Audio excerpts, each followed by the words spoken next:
یہ جو آدمی سمجھ لیتا نا کہ میں بیمار ہوں، میں پریشان ہوں، مجھے ٹینشن ہے، بس اس نے اپنے آپ کو برباد کر دیا۔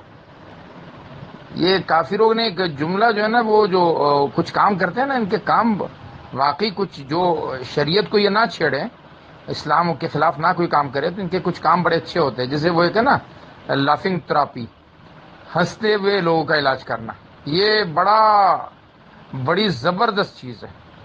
آپ لوگ خواتین تو میرے خیال میں زندگی میں بس اسی وقت ہنستی ہے جب کوئی ان کی ساس کی کوئی یا ان کی کوئی نند کی یا کسی کی کوئی غیبت کرے تو ان کو بڑی ہنسی آتی ہے، ورنہ ہنسنا تو آپ لوگ بھول چکی ہوتی ہیں۔ ہنسنا کہتے کس کو ہے؟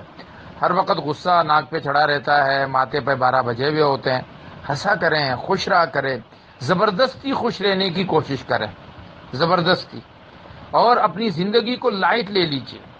وہ گزشتہ کل بس میں نہیں ہے، آئندہ کل کا اعتبار نہیں ہے، آج کی چھوٹی سی زندگی ہے، اس میں بھی غم ہی غم۔ اب میں نہیں سمجھتا کہ لوگ غمگین کیوں ہوتے ہیں۔ ٹھیک ہے، کبھی کبھی دل پر ایک الجھن سی آ جاتی ہے، اس کا حل یہ ہے اللہ نے بچے دیے ہیں، ان کے ساتھ کھیلے کودیں۔ میں اب بھی میرے خیر سے 6 بچے ہیں، 3 بچیاں ہیں، 3 بچے ہیں، اور رات کو ان کے ساتھ بیٹھتا ہوں، خوب کھیلتا ہوں، خوب ہنستا ہوں، مسکراتا ہوں ان کے ساتھ۔ یہ ہنسنا مسکرانا ہم بھول جاتے ہیں، ساری زندگی میں ٹینشن میں ان بچوں کا کیا ہوگا۔ گویا کہ پیدا کرنے والا رب تو وہ تھا، اب اس کے بعد کا رب آپ کو بنا دیا، ان کی ٹینشنوں نے آپ کو اس جگہ پہنچا دیا۔